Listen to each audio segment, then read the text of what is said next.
What is up, world?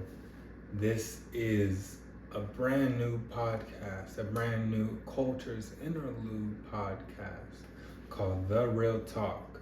And instead of starting it off at season one, we're just switching it to the podcast I had previously. If you're an old listener, you know which podcast I'm speaking of.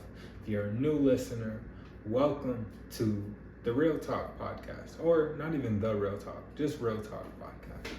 And it's a Cultures Interlude podcast where essentially the goal with this podcast is to share where I'm at on my creative journey and what I'm going through currently, and hopefully you guys can take away something of value from where I'm at and what I'm going through. So now that we got all the housekeeping out the way, thank you guys for tuning in to the first episode of the second season.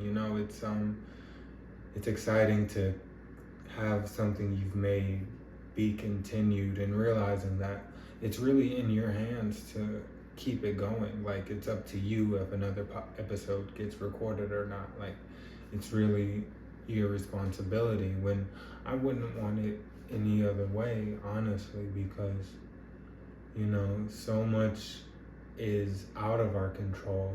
So focusing on what I can control brings peace of mind, to say the least. It's week one of just adjusting and reflecting. And if I were to reflect back on this week, like I've moved to a new place. Like, it's the first weekend of being in this new place.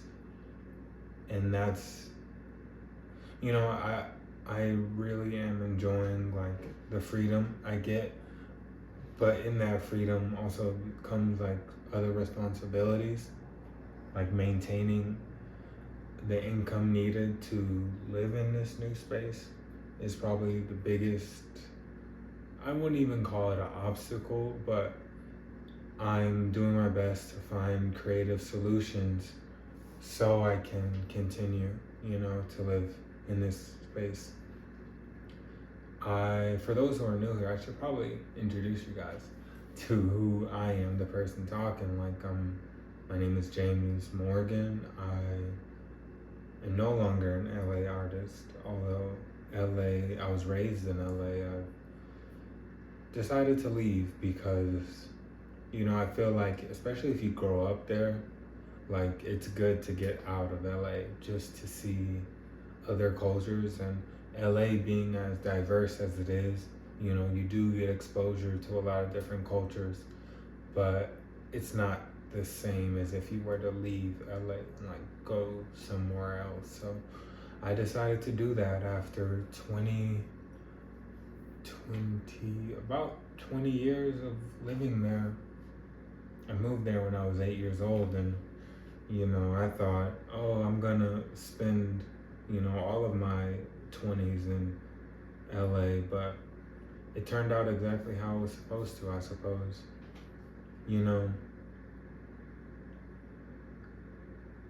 I'm in a place now, though, that I feel like is better for me. Definitely less distractions than LA. So that's always a good thing. I can definitely be more focused on Cultures Interlude and give you guys, the best I could possibly can, and hopefully it inspires you, gives you insight or information you need, or you didn't even know that you needed on your creative journey. But that's the whole goal with this podcast, really, is to just be real with myself and reflect on my creative journey, in hopes that you guys be real with yourselves and reflect on your creative journey and where you are and where you want to go, and making sure your actions match up with where you want to go. But this isn't a self-help podcast at all. This is just one artist reflecting on my creative journey, and I guess a way for myself, really, to document so that I can like look back and be like, wow, look how far I've come since season 2, episode 1. I want to get this back into the routine of content for Culture's Interlude. So here we are. Put in actions to our thoughts. Yeah, that's the right way to say that.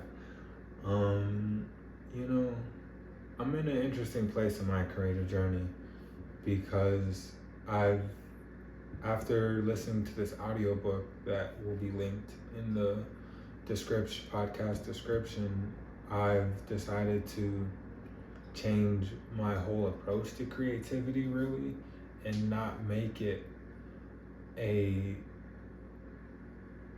source of income, at least at this current stage of my creative journey, and just creating for the sake of creating and not putting that pressure on myself to make something grand or make something that goes viral just because I need it to, because my financial livelihood depends on it. Like, I'm creating for the sake of creating, and I'm grateful to be able to do that, to be able to have other sources of income so that my creativity doesn't have that burden of, man, it has to do good, or this creative thing I'm doing has to take off or has to catch people's attention and go viral because my livelihood depends on it. And I've kind of taken that out of the equation has given me more freedom with my creativity. I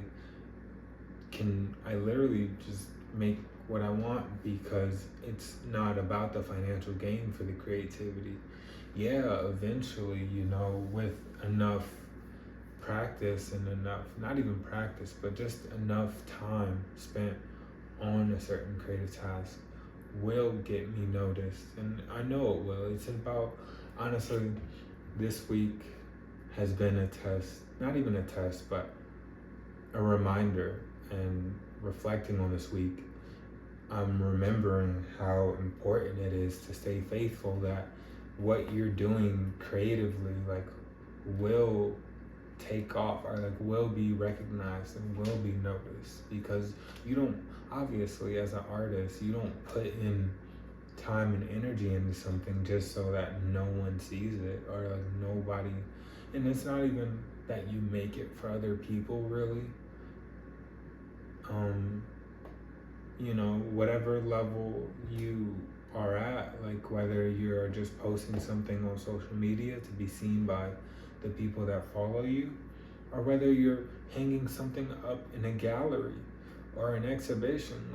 Art is made to be seen, to be consumed, to be digested and sat with, and the good art stays around for a long time, no matter how many other, I think about social media and art all the time, and just how social media kind of is just this microwaved version of art, or social media, not social media itself, but I guess what social media has produced, and this microwave version that gives you something that's, it's cooked through all the way, but it has radiation and it doesn't taste as good because you didn't really take your time in cooking it, or it doesn't look appetizing.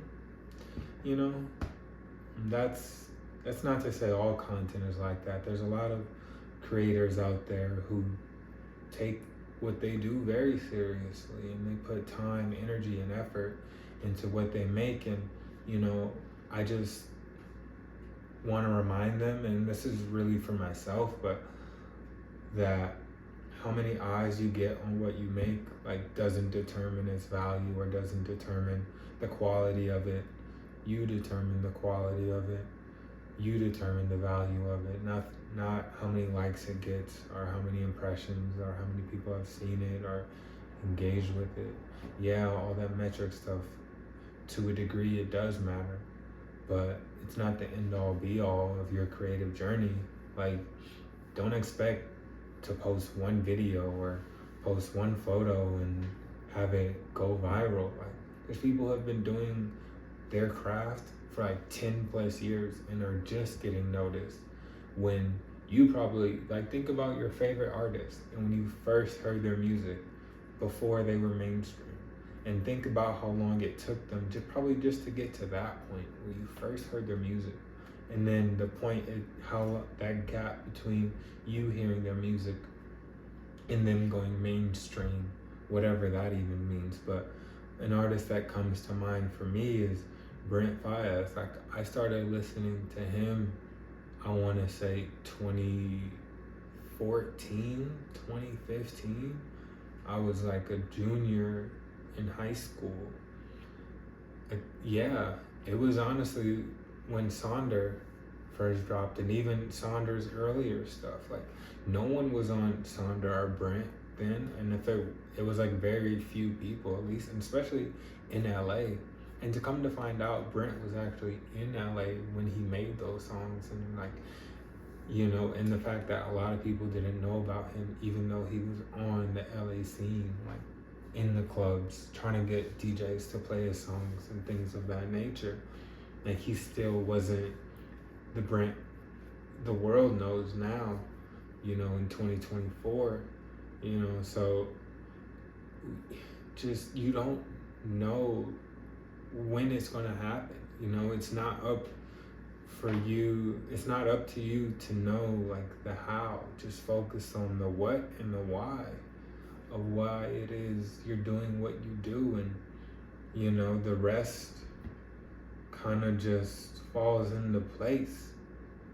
But I don't want to make this too long. I might keep the YouTube ones a little bit shorter than the podcast ones, just because, you know, algorithm attention spans and whatnot. But, you know, thank you guys for tuning in to the first Real Talk back. I hope you gain something from this and use it on your creative journey, and it helps you thrive. But thank you all for watching, and I'll see you guys in the next one. Peace.